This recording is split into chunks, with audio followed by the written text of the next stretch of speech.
ಬೀದರ್ನ ಐತಿಹಾಸಿಕ ಗುರುದ್ವಾರಕ್ಕೆ ಈಗ ಬಾಂಬ್ ಬೆದರಿಕೆ ಇಮೇಲ್ ಒಂದು ಬಂದಿದೆ. ಏನು ಸಿಖ್ ಧರ್ಮೀಯರ ಪವಿತ್ರ ಕ್ಷೇತ್ರವಾದ ಬೀದರ್ನಲ್ಲಿರುವ ಗುರುದ್ವಾರ ಅಂತ ನಾವೇನು ಹೇಳ್ತೀವಿ, ಗುರುನಾನಕ್ ಜೀರಾ ಸಾಹೇಬ್ ಅಂತ ಏನು ಹೇಳ್ತೀವಿ, ಇಲ್ಲಿ ಬಾಂಬ್ ಬೆದರಿಕೆ ಇಮೇಲ್ ಒಂದು ಬಂದಿದೆ. ನಿನ್ನೆ ಸಂಜೆ 4 ಗಂಟೆ ಸುಮಾರಿಗೆ ಈ ಇಮೇಲ್ ಬಂದಿದ್ದು, ಇಮೇಲ್ ಬಂದ ತಕ್ಷಣ ಇಲ್ಲಿನ ಆಡಳಿತ ಮಂಡಳಿಯವರು ಪೊಲೀಸ್ ಇಲಾಖೆಗೆ ತಕ್ಷಣ ಮಾಹಿತಿಯನ್ನು ನೀಡಿದ್ದಾರೆ.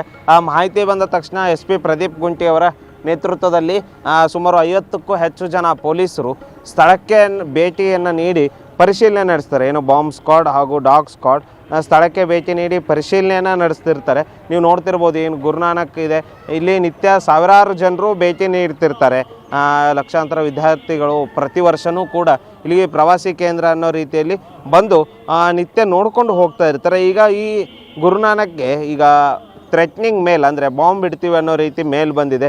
ಅಂದ್ರೇನು, ಭಕ್ತರ ಮೈಕ್ರೋ ಮೊಬೈಲ್ ಫೋನ್ ಸಿಗ್ನಲ್ ಬಳಸಿ ಸ್ಫೋಟಗೊಳಿಸ್ತೀವಿ ಅನ್ನೋ ರೀತಿಯಲ್ಲೂ ಕೂಡ ಈ ಮೇಲ್ನಲ್ಲಿ ಉಲ್ಲೇಖವಾಗಿದೆ. ಈಗ ಆಲ್ರೆಡಿ ಬೀದರ್ ಜಿಲ್ಲಾ ಪೊಲೀಸರು ಸಾಕಷ್ಟು ಕಾರ್ಯಪ್ರವೃತ್ತರಾಗಿ ಕೆಲಸ ನಡೆಸ್ತಾ ಇದ್ದು, ನಿನ್ನೆನೇ ಪೂರ್ತಿ ಏನು ಚೆಕ್ಕಿಂಗ್ ಮಾಡಿದ್ದಾರೆ, ಯಾವುದೇ ರೀತಿಯಾದ ಲೋಪದೋಷಗಳಿಲ್ಲ ಅನ್ನೋ ರೀತಿಯಲ್ಲಿ ಕಂಪ್ಲೀಟಾಗಿ ಚೆಕ್ ಮಾಡಿದ್ದಾರೆ.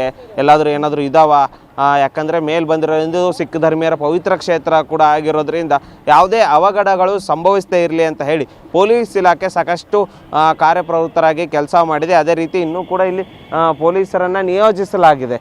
ಯಾರಾದರೂ ಒಬ್ಬ ಅಪರಿಚಿತ ವ್ಯಕ್ತಿಗಳು, ಅದೇ ರೀತಿ ಯಾಕಂದರೆ ಸಂಶಯಾಸ್ಪದವಾಗಿ ಯಾರೇ ಕಂಡರೂ ಕೂಡ ಅಂಥವ್ರ ಬಗ್ಗೆ ಇದು ಮಾಡಬೇಕು, ಚೆಕಿಂಗ್ ಮಾಡಬೇಕು ಅನ್ನೋ ರೀತಿ ಮಾಹಿತಿಯನ್ನು ನೀಡಲಾಗಿದೆ. ಕ್ಯಾಮ್ರಾಮನ್ ಸಂತೋಷ್ ಜೊತೆ ದೇವರಾಜ್ ವನಗೆರೆ, ಉತ್ತರ ಕರ್ನಾಟಕ ನ್ಯೂಸ್, ಬೀದರ್.